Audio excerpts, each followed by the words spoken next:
আসসালামু আলাইকুম ওয়া রাহমাতুল্লাহি ওয়া বারাকাতুহু। আলহামদুলিল্লাহ ওয়াসসালাতু ওয়াসসালামু আলা রাসূলিল্লাহ। আসলাফ একাডেমি কর্তৃক আয়োজিত রুকিয়া শারঈয়া দার্সের সপ্তম দার্স আমরা ইনশাআল্লাহ আলোচনা করব সিহর বা জাদু সম্পর্কে। আপনারা যারা আমাদের সাথে আছেন আপনাদের সকলকে শুভেচ্ছা, আহলান ওয়া সাহলান। এই দার্সে আমরা মূলত আলোচনা করব সিহরের অর্থ, সিহরের বাস্তবতা, সিহরের বিষয়ে মুমিনের বিশ্বাস, সিহরের বিধান এবং সিহর মানে যদি হয় জাদু, তাহলে জাদু আমরা কখনো বলি কালো জাদু, আর একটা হলো জাদু বাংলা ভাষায়। ইংলিশেও ঠিক একই রকম ম্যাজিক ও ব্ল্যাক ম্যাজিক। ম্যাজিক হলো কিছু ছলচাতুরির আশ্রয় নিয়ে কিছু যেটাকে আমরা সার্কাস খেলা দেখানো বলি, এমন কিছু জিনিস। তো সেটার বিধান আর সাধনার যে সিহর বা জাদু বা কুফরি জাদু, দুটোর বিধান সেম হবে কিনা, তো এই জাতীয় কিছু বিষয় নিয়ে ইনশাআল্লাহ আমরা আলোচনা করব। শুরুতেই জাদু বা ব্ল্যাক ম্যাজিক সম্পর্কে মৌলিক কিছু কথা। জাদু বা সিহর হলো মানুষকে মুশরিক ও কাফির বানানোর শয়তানের একটি কৌশল।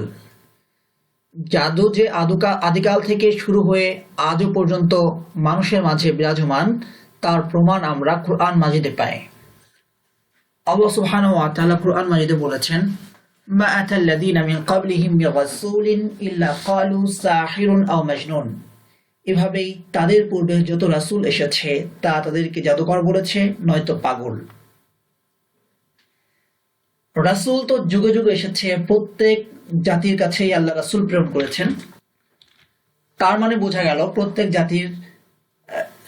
জাতি এই জাদু শব্দের সাথে বা সিহর শব্দের সাথে পরিচিত ছিল। অর্থাৎ মানুষকে প্রতারণার জন্য সেই মানুষ সৃষ্টির শুরু থেকেই তো ইবলিস রয়েছে। তাই এই মানুষকে পথভ্রষ্ট করার জন্য তা জাদুর চর্চা সে শুরু থেকেই করে আসছে। কি করে?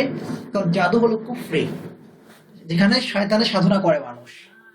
তাহলে এই জাদুর মাধ্যমে কিছু ক্ষমতার প্রভাব দেখিয়ে, যেটা দাজ্জালও করবে, ক্ষমতা দেখাবে, কিছু ক্ষমতা দেখিয়ে তারা মানুষকে তাদের বশীভূত করে নিচ্ছে, মানুষ তাদের সাধনা করছে। এভাবে তারা আল্লাহর সাথে শিরকে লিপ্ত হচ্ছে, কুফরে চলে যাচ্ছে।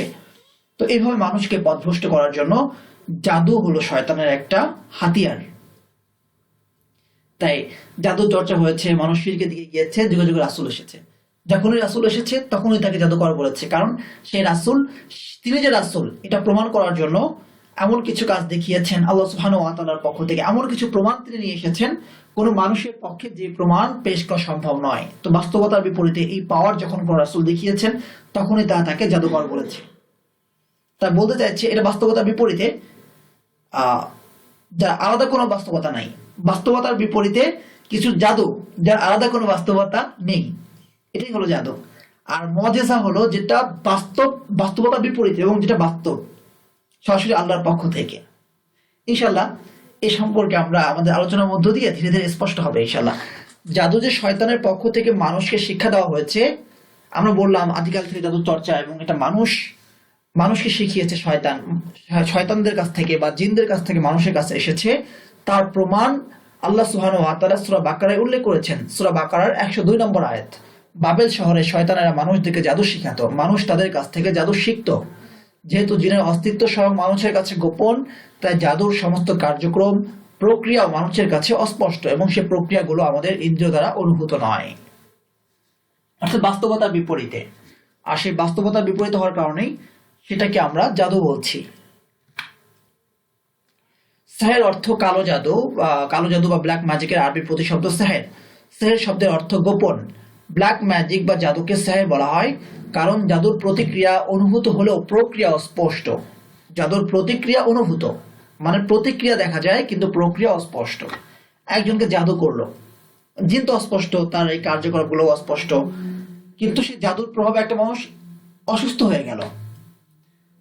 তো এই অসুস্থতা তো আমরা দেখতে পাচ্ছি, কিন্তু কিভাবে জাদুটা করা হলো সেই প্রক্রিয়াটা আমাদের কাছে অস্পষ্ট। সেজন্যই বলা হলো জাদুর প্রতিক্রিয়া অনুভূত কিন্তু প্রক্রিয়া অস্পষ্ট। পরিভাষায় জাদু হলো বিশেষ একরকম প্রতারণা, ভেলকিবাজি, বিশেষ পদ্ধতি, ঝাড়ফুঁক বা তাবিজ কবজ কিংবা এ জাতীয় কোনো সাধনা যেগুলোর মাধ্যমে কাউকে অসুস্থ করা হয়, মানসিকভাবে ভারসাম্যহীন করে ফেলা হয়, এমনকি যা কখনো কখনো রোগীর মৃত্যুরও কারণ হতে পারে।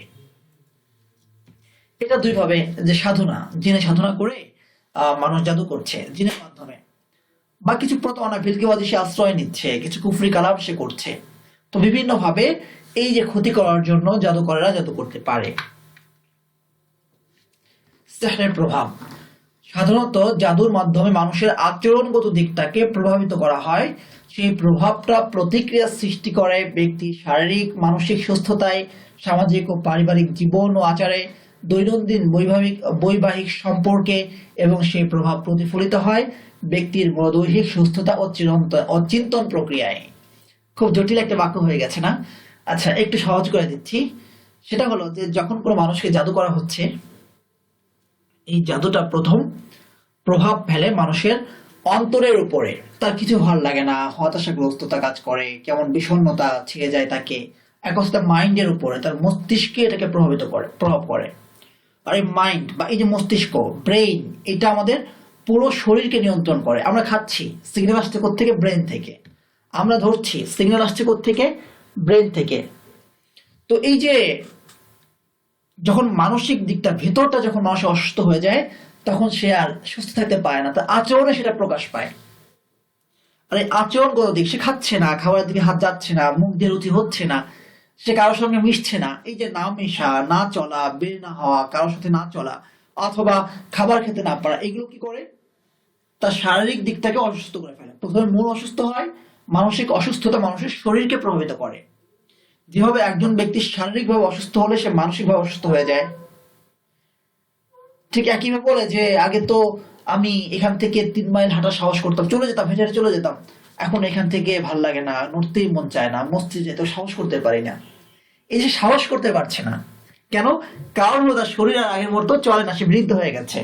তো শরীর, শারীরিক সিচুয়েশন যেমন মানসিক অবস্থাকে প্রভাবিত করে, ঠিক মানসিক অবস্থা মানুষের শারীরিক সুস্থতাকে প্রভাবিত করে। এর প্রমাণ আমরা কোথায় পেয়েছি? মুসা আলাইহিস ইসলামের ঘটনা আমরা যদি লক্ষ্য করি, তো জাদুকরদের লাঠি এবং রশি যখন সাপ হয়ে গেল, তখন আল্লাহ সুবহানাহু ওয়া তাআলা কোরআনে বলেন, ইখায়ালু ইলাইহি মিন সিহরিহিম আন্নাহা তাসআ। মুসার কাছে মনে হলো, খেয়াল হলো, মানে মনে হলো যে এগুলো নড়াচড়া করছে। আন্না হাইয়াতুন তাসআ, কিন্তু সাপ যেগুলো নড়াচড়া করছে। তো মনে হয়েছে, অর্থাৎ সেই লাঠি রয়েছে, সেই সাপ, সেই রশি রয়েছে, সাপ কিছুই হয়নি, কিন্তু মুসার কাছে মনে হয়েছে জাদুর প্রভাবে। তো এটা তাকে অস্বস্তা দিয়েছে, তার মনের উপর প্রভাব ফেলেছে, তার চোখে সাপ মনে হয়েছে। যখন আপনি দেখবেন আপনার সামনে সাপ রয়েছে, আপনার পাশে সাপ, আপনি কি ওখানে দাঁড়িয়ে স্থির থাকতে পারবেন? পারবেন না। আপনার মনকে যখন স্পর্শ করেছে, এটা আপনার আচরণগত দিকে প্রভাবিত করবে, আপনি লাফ মেরে সরে যাবেন। এই যে আপনি লাফ মেরে সরে গেলেন বা ওখান থেকে দ্রুত স্থানান্তর হলেন, এটা হলো আপনার আচরণগত দিক। মুসা আলাইহিস সালাম কি করলেন? তিনি ভয় পেয়ে গেলেন, ফাওজাসা খিফাতান মুসা, ভয় পেয়ে গেলেন, তিনি সরে দাঁড়ালেন। কুলনা লা তাখাফ, আল্লাহ বলেন ভয় পেও না, মনকে শক্তিশালী করো। লা তাখাফ, ভয় পেও না। এই যে ভয়, একটা ইমোশন, ইমোশন কোথায় থাকে? ভিতরে থাকে। কান্না একটা দুঃখের একটা ইমোশন, কান্না, হাসি, এগুলো ইমোশন, খুশি। তো ইমোশন গুলো কখনো হাসির মধ্য দিয়ে, কখনো ভয়ের মধ্য দিয়ে, কখনো কান্নার মধ্য দিয়ে প্রকাশিত হয়। তো মনকে প্রভাবিত করে, আচরণগতিকে প্রভাবিত হয়। যখন এটা প্রভাবিত হয়, তখন তিনি ভয় পেয়ে গেলেন, সরে গেলেন। যখন আপনাকে একই সঙ্গে সাপ আর আপনাকে রাখা হবে, বেঁধে রাখা হবে, আপনি সুস্থ থাকতে পারবেন? পারবেন না। তাহলে আমাদেরকে অসুস্থ বানিয়ে দেয়। দেখা যায় যে কথা বন্ধ হয়ে গেছে। এমন হয় অনেক সময় যে লঞ্চে যাচ্ছিল, লঞ্চ ডুবে গেছে, সে বেঁচে গেছে, সামহাও সে বেঁচে গেছে, কিন্তু এই যে লঞ্চ ডুবে গেছে, এই যে ভীতিকর একটা পরিস্থিতি, একটা ট্রমা, এই ট্রমা তাকে সারাজীবন ভোগাতে পারে, সারাজীবন সে অসুস্থ থাকতে পারে, কথা বন্ধ হয়ে যেতে পারে, হয় এরকম। তো অনেকের কথা বন্ধ হয়ে যায়। এটা মানসিক দিকটা, আচরণগত দিকে প্রভাবিত হয়, মানুষ অসুস্থ হয়ে পড়ে। এটাই হলো সাহের। এবং যখন তার শারীরিকভাবে সে অসুস্থ, মানসিকভাবে অসুস্থ, তাহলে সে তার সামাজিক জীবনে সে মেইন স্ট্রিমে চলতে পারে না, পারিবারিক জীবন তার ব্যাহত হয়, স্ত্রীর সঙ্গে তার মিজাজ খিটখিটে হয়ে যায়, একটুতে স্ত্রীর সঙ্গে লাগে, স্ত্রী স্বামীর সঙ্গে ঝগড়া লাগে। এভাবে পুরো একটা চেঞ্জ ছিল, সুন্দরভাবে সুষ্ঠুভাবে তার জীবনটা পরিচালিত হচ্ছিল, সমস্ত কিছু ব্যাহত হয়ে যায়। এবার আমরা ওই যে বলেছিলাম যে সূরা বাকারার 102 নম্বর আয়াত তেলাওয়াত করব। ওয়াত্তাবাউ মা তাতলু শায়াতিনু আলা মুলকি সুলাইমান, সুলাইমানের রাজত্বে তারা শয়তানরা সুলাইমানের রাজত্বে শয়তানরা যে পাঠ করত, যে জাদু মন্ত্রগুলো, তা সেগুলো অনুসরণ করেছে। মা কাফারা সুলাইমান, সুলাইমান কুফরি করে নাই। সুলাইমান যা করেছে সেটা আল্লাহর ক্ষমতায় করেছে। তিনি আল্লাহর ক্ষমতা দিয়ে জিনদেরকে তা বশীভূত করে রেখেছেন, তাকে জাদুর আশ্রয় নিতে হয়নি। ওয়ালাকিন্না শায়াতিনা কাফারু, কিন্তু শয়তানরা কুফরি করেছে। কুফরিটা কিভাবে করেছে? ইউআল্লিমুনা আন-নাসা আস-সিহর, তারা মানুষকে জাদু শিক্ষা দিত। এই আয়াত থেকে স্পষ্ট হয়ে গেল যে সুলাইমান কুফরি করেনি, শয়তানরা কুফরি করেছে। তার মানে কি, সুলাইমান জাদু করেনি, শয়তানরা জাদু করেছে। তার মানে এই জাদু করা এটি একটি কুফরি। জাদু করা, জাদুর আশ্রয় নেওয়া, এগুলো কি কুফরি। জাদু শিখানো কুফরি, জাদু শিখা এগুলো কুফরি। ওমা কাফারা সুলাইমান ওয়ালাকিন্না শায়াতিনা কাফারু ইউআল্লিমুনা আন-নাসা আস-সিহর, তারা মানুষকে জাদু শিখাতো। তারপরে কি, ওমা উনজিলা আলা মালাকাইনি বিবাবিল হারুত ওয়া মারুত, এবং যা কিছু ফেরেশতা দ্বয়ের উপর নাযিল করা হয়েছিল বাবেল এবং হারুত, বাবেল শহরে হারুত এবং মারুতের উপরে যা নাযিল করা হয়েছে সেগুলো শিখাতো কারা? শয়তানরা শিখাতো। ওমা ইউআল্লিমানি মিন আহাদিন হাত্তা ইয়াকুলা ইন্নামা নাহনু ফিতনাতুন ফালা তাকফুর, সেই যে ফেরেশতারা দুজন, তারা কাউকে জাদু শিখাতো না যতক্ষণ না বলতো আমরা পরীক্ষা, সুতরাং তুমি কুফরি করো না। অর্থাৎ এই আয়াত দ্বারা স্পষ্ট হয়ে গেল হারুত এবং মারুত, যেটা আমাদের প্রচলিত কাহিনী আছে যে তারা আল্লাহ নাফরমানি করেছিল, তাদেরকে পৃথিবীতে মাথা নিচের দিকে দিয়ে পা উপরের দিকে দিয়ে ঝুলিয়ে রাখা হয়েছে, এসব মিথ্যা কাহিনী। কারণ হারুত মারুত তো আল্লাহর ফেরেশতা, তারা আল্লাহর পক্ষ থেকে দূত হিসাবে এসেছেন, পরীক্ষা হিসাবে এসেছেন। তারা এই কথা না বলে কাউকে জাদু শিখাতেন না যে আমরা পরীক্ষা, তোমরা জাদু করো না, তোমরা শিখো না। ফায়াতাআল্লামুনা মিনহু, এর পরেও তারা শিখতো মা ইয়াফারিকুনা বিহি, ওই জাদু যা দ্বারা তারা মানুষের মাঝে এবং তার স্ত্রীর মাঝে বিচ্ছেদ ঘটাতে পারে। অর্থাৎ জাদু দ্বারা শুধু অনিষ্ট সাধন হতে পারে, তা জেনে শুনে কুফরি বুঝেও তারা জাদু শিখতো। মানুষের অন্তর যখন পড়ে যায় তখন যতই হেদায়েত দেওয়া হয় তখন তার হেদায়েত থাকে না। তো যাই হোক, এখান থেকে আমরা অনেক কিছু শিখতে পারি। সেটা হলো যে হারুত মারুত কুফরি করেনি, তারা আল্লাহ সুবহানাহু ওয়া তাআলার পক্ষ থেকে পরীক্ষা, মানুষকে পরীক্ষার জন্যই আল্লাহ সুবহানাহু ওয়া তাআলা তাদেরকে পাঠিয়েছিলেন। এবং এই জাদু শয়তানরা মানুষকে শিখাতো। তারপরে কি, এই জাদু শিখে মানুষ শুধু অনিষ্ট সাধন করতে পারে, স্বামী স্ত্রীর মাঝে বিচ্ছেদ তৈরি করতে পারে। প্রকৃত অর্থে সুখের ভালোবাসা তৈরি করা যায় না। অনেকে এই জাদু করে স্বামী স্ত্রীর মাঝে মিল সৃষ্টির জন্য, তাবিজ আনতে যায়। আসলে এই ভালোবাসা কখনো ভালোবাসা হয় না। অনিষ্ট ছাড়া কখনো জাদুর মধ্যে কল্যাণ নাই। আল্লাহ সুবহানাহু ওয়া তাআলা এজন্যই বলছেন মা হুম বিদাররিনা বিহি মিন আহাদিন ইল্লা বিইজনিল্লাহ, এ দ্বারা তারা কারো ক্ষতি করতে পারে না আল্লাহর অনুমতি ছাড়া। অর্থাৎ জাদু দ্বারা শুধু অনিষ্টই হতে পারে, কখনো কল্যাণ সাধিত হতে পারে না। যেহেতু আল্লাহ অনিষ্টের কথা বলেছেন, বিচ্ছেদের কথা বলেছেন, তার মানে স্পষ্ট হয়ে গেল জাদুর একটা প্রভাব রয়েছে। ওয়াতাআল্লামুনা মা ইয়াদুররুহুম ওয়া লা ইয়ানফাউহুম, তারা এমন কিছু শিখতো যা তাদেরকে ক্ষতি করে, কোনো উপকার করে না। তার মানে বোঝা গেল জাদু দ্বারা শুধু ক্ষতি হতে পারে, কোনো উপকার হতে পারে না।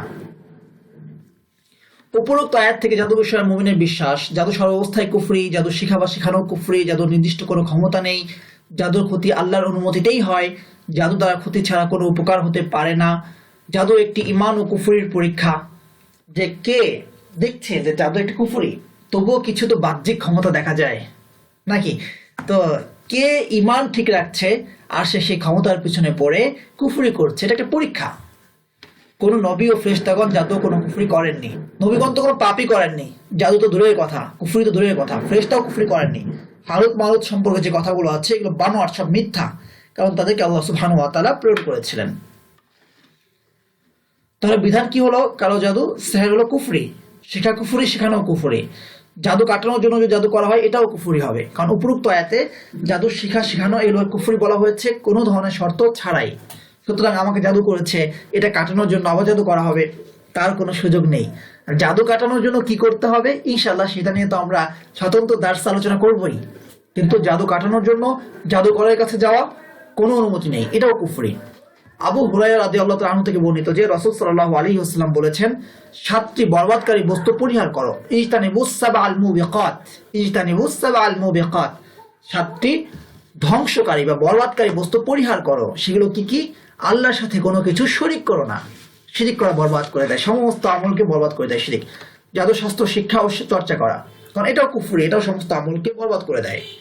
যে প্রাণ হত্যা আল্লাহ নিষিদ্ধ করেছেন তাকে হত্যা করা, কাউকে হত্যা করলে আল্লাহ সুবহানাহু ওয়া তাআলা কোরআন মাজিদে বলেছেন মায়াকতুল মুমিনা মুতাআম্মিদান ফাজাযাউহু জাহান্নামু খালিদান ফিহা, যে ব্যক্তি কোনো মুমিনকে হত্যা করবে ইচ্ছাকৃতভাবে সে চিরকাল জাহান্নামে থাকবে। তো হত্যা করা শাস্তি চিরকাল জাহান্নাম। তবে পার্থক্য হলো শিরিক। শিরিক আল্লাহ ক্ষমা করবেন না, ইন্নাল্লাহা লা ইয়াগফিরু আন ইউশরাকা বিহি, শিরিক আল্লাহ ক্ষমা করবেন না। এছাড়া যে কোনো ইচ্ছা পাপ তিনি ক্ষমা করতে পারেন, ক্ষমা করবেন যদি তিনি ইচ্ছা করেন। সুতরাং যদি কোনো ব্যক্তি কোনো মুমিনকে হত্যা করে তার শাস্তি চিরকাল জাহান্নাম, কিন্তু আল্লাহ চাইলে তাই ক্ষমা করে দিবেন। শিরিক সাথে যে কোনো ইচ্ছা গুনাহ ক্ষমা করে দেন। অথবা কোনো কোনো মুফাসসির সেখানে ব্যাখ্যা করেছেন অনন্তকাল মানে হলো যে দীর্ঘ দিন তিনি জাহান্নামে থাকবেন। আল্লাহ আমাদেরকে হত্যা থেকে, হত্যার মতো গর্হিত অন্যায় থেকে হেফাজত করুন। সুদ আদান প্রদান করা এটা একটা সাবের মুবিকাত, সাতটি বরবাদকারী বস্তুর একটি, সুদ আদান প্রদান করা। সয়লাভ হয়ে গেছে আমাদের সমাজে, আল্লাহ আমাদেরকে হেফাজত করুন। এতিমের সম্পদ আত্মসাৎ করা, যেটাকে আল্লাহ সুবহানাহু ওয়া তাআলা বলেছেন ইয়াকুলুনা ফি বুতুনিহিম ইন্নাল্লাযিনা ইয়াকুলুনা ফি বুতুনিহিম আমওয়ালান লা ইয়াকুলুনা ফি বুতুনিহিম ইল্লা নারা, যা শুধু কি করছে, আগুন ভক্ষণ করছে। এতিমের সম্পদ আত্মসাৎ মানে আগুন ভক্ষণ করা। জিহাদের ময়দান ছেড়ে পালানো, এটা এক ধ্বংসকারী বস্তু। মুনাফিক ছাড়া কোনো ব্যক্তি জিহাদের ময়দান থেকে পালাতে পারে না, হয়তো শাহাদাত নয়তো পুনরায় আবার গাজওয়াত। সতী সাথী নারীকে ব্যভিচারের অপবাদ দেওয়া, কোনো সতী নারীকে ব্যভিচারের অপবাদ দেওয়া, এটা নিঃসন্দেহে অত্যন্ত গর্হিত একটি অন্যায়। এই 7টি কাজকে আল্লাহ রাসূল সাল্লাল্লাহু আলাইহি ওয়াসাল্লাম বলেছেন 7টি ধ্বংসকারী বস্তু বা বরবাদকারী বস্তু। এর মধ্যে একটি হলো জাদু শিক্ষা করা। সুতরাং জাদু কোনো অবস্থাতেই অনুমতি নেই। শিখার যেখানে অনুমতি নেই সেখানে জাদু কাটানোর জন্য জাদু করবেন কিভাবে? আপনি তো শিখতেই পারবেন না। জাদুর প্রকৃতি ও বাস্তবতা, তো আসলে জাদুর বাস্তবতা কতটুকু? উপরোক্ত আয়াত থেকে স্পষ্ট হয়ে গেল, প্রক্রিয়া অস্পষ্ট এবং পঞ্চ ইন্দ্রিয় দ্বারা অনুভূত হয় না। জাদু এমন বাস্তবতা যার ফলাফল মূলত অবাস্তব। জাদু একটি বাস্তবতা, জাদু আছে, কিন্তু যার ফলাফল মূলত অবাস্তব। দেখাচ্ছে সাপ হচ্ছে, আসলে তো সাপ হচ্ছে না। তো জাদু বলতে একটা জিনিস আছে যার দ্বারা কোনো কিছুকে সাপ দেখা মনে হচ্ছে, কিন্তু আসলে সাপ নাই। কিন্তু সাপ যে নাই সেটা তো বুঝতে পারছি না, মনে হচ্ছে সাপ, আমি অসুস্থ হয়ে যাচ্ছি। মনে হচ্ছে প্রচন্ড ব্যথা কোনো একটা জায়গায়, প্রচন্ড পেইন, আসলে তো পেইন নেই। এটাই মূলত শয়তান এই কাজটাই সৃষ্টি করছে।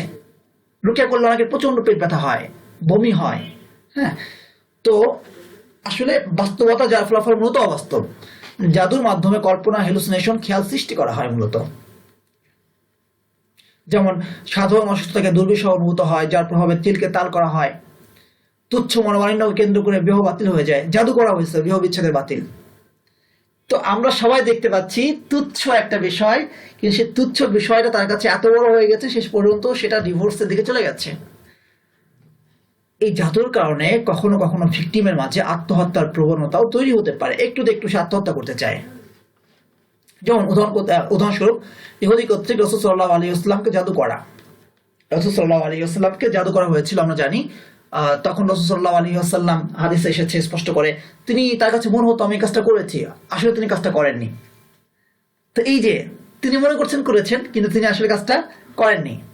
মুসা আলাইহিস সালাম ও জাদুকরদের ঘটনা যেটা আমরা স্পষ্ট করে দেখেছি, যে সাপ আসলে লাঠি আসলে সাপ হয়নি, কিন্তু মুসা আলাইহিস সালামের কাছে মনে হয়েছে সাপ হয়ে গেছে। তাহলে একটা বাস্তবতা আছে যার ফলাফল মূলত অবাস্তব। আবার মক্কার মুশরিকরা কর্তৃক রাসূল সাল্লাল্লাহু আলাইহি ওয়াসাল্লামের চাঁদ দুটুকরো করাকে জাদু বলা। রাসূল সাল্লাল্লাহু আলাইহি ওয়াসাল্লাম একবার চাঁদকে দুটুকরো করেছিলেন, আমরা জানি একটা মুজিজা। কিন্তু মক্কার মুশরিকরা তারা কি বললো, এটা একটা জাদু। অর্থাৎ তা দেখছে চাঁদ দুটুকরো হয়ে গেছে, কিন্তু তারা বলছে জাদু, অর্থাৎ এটা তুমি দেখাচ্ছ। তার মানে জাদু যে একটা বাস্তব আছে এটাকে তারা মেনে নিচ্ছে, কিন্তু তারা বলছে তুমি যে কাহিনীটা ঘটিয়েছো এটা অবাস্তব। জাদুর বাস্তবতাকে তুমি একটা অবাস্তব বস্তুকে বাস্তব করে দেখাচ্ছ। চাঁদ কি দুটুকরো হতে পারে? এটা ছিল মক্কার মুশরিকদের দাবি। জাদুর বাস্তবতার মাধ্যমে তুমি একটি অবাস্তব বস্তুকে বাস্তব করে দেখাচ্ছ, যা মূলত হয়নি। এটাই মূলত মূল বাস্তবতা, যে রসুলদের সমস্ত মুজিজাকে তারা জাদু বলে চালিয়ে দিত। অর্থাৎ আসলে এটা ঘটেনি, তুমি বলছো, তুমি দেখাচ্ছ জাস্ট। হ্যাঁ, তো এটা হলো একটা মত, যে মতকে আমি মূলতই করি, যে আসলে বাস্তব কিছু না, কারণ আল্লাহ সুবহানাহু ওয়া তাআলা সেই পাওয়ার কাউকে দেননি কোনো একটা কিছু সৃষ্টি করার। কিন্তু অবাস্তবকে আসলে বাস্তব করে কিছু বিষয় ঘটিয়ে ফেলা হচ্ছে, একটা হুলস্থুল কাণ্ড ঘটিয়ে ফেলা হচ্ছে কথা বলতে গেলে। তবে জাদু বাস্তবতা নিয়ে ভিন্ন মত রয়েছে। কেউ কেউ জাদুকে দুভাগে ভাগ করেছেন, যে জাদুর দ্বারা কোনো ক্ষতি হয় না, বাস্তবতা নেই, শুধু কল্পনা থেকে ক্ষতি হয়। যেমন মুসা আলাইহিস সালামের জাদু ছিল, এই জাতীয় জাদুগুলো, যে জাদুর মাধ্যমে ক্ষতি করা যায়, বাস্তবতা আছে। যেমন ওই যে সূরা বাকারা 102 নম্বর আয়াতে, তারা মানুষের ক্ষতি সাধন করতে পারে আল্লাহর অনুমতি ক্রমে। তবে হ্যাঁ, তার মানে কিছু কিছু জাদু আছে যার দ্বারা মানুষের ক্ষতি হচ্ছে। এবার আসি সর্বশেষ আমাদের স্লাইডে, ম্যাজিক বা ছল চাতুরি। এক ধরনের জাদু যেটাকে আমরা ব্ল্যাক ম্যাজিক বলি না বা কালো জাদু বলি না, শুধু জাদু বলছি, যেগুলো তারা শুধু আনন্দ ধাঁধা সৃষ্টি করার উদ্দেশ্য হয়, এগুলোকে আমরা কখনো সার্কাস বলি, কখনো ম্যাজিক বলি। এক ধরনের করা হচ্ছে, দেখা যায় যে মানুষ বক্সের মধ্যে দিয়ে কেটে ফেলছে, দুটা বক্স আলাদা করে ফেলছে, বক্সের মধ্যে মানুষ থাকছে, মনে হয় যেন দুটুকরো হয়ে গেছে, আবার সে মানুষটা আস্ত হয়ে বের হয়ে আসছে। তো ম্যাজিক, এই সমস্ত প্রকার জাদু কুফরি না, তবে না জায়েজ এবং হারাম। কেন? এগুলো মূলত একভাবে মানুষকে ধোঁকা দেওয়া হচ্ছে, মানুষের চোখে ধাঁধা সৃষ্টি করা হচ্ছে, ধোঁকা। আর রাসূল সাল্লাল্লাহু আলাইহি ওয়াসাল্লাম বলেছেন, মান গাশশা ফালাইসা মিন্না, যে ধোঁকা দেয় সে আমার উম্মতভুক্ত নয়। মান গাশশা ফালাইসা মিন্না, সহিহ তিরমিজি বা সুনান তিরমিজির 1315 নম্বর হাদিস এটি। জাযাকুমুল্লাহু খায়রান, আহসানাল জাযা। আসসালামু আলাইকুম ওয়া রাহমাতুল্লাহি ওয়া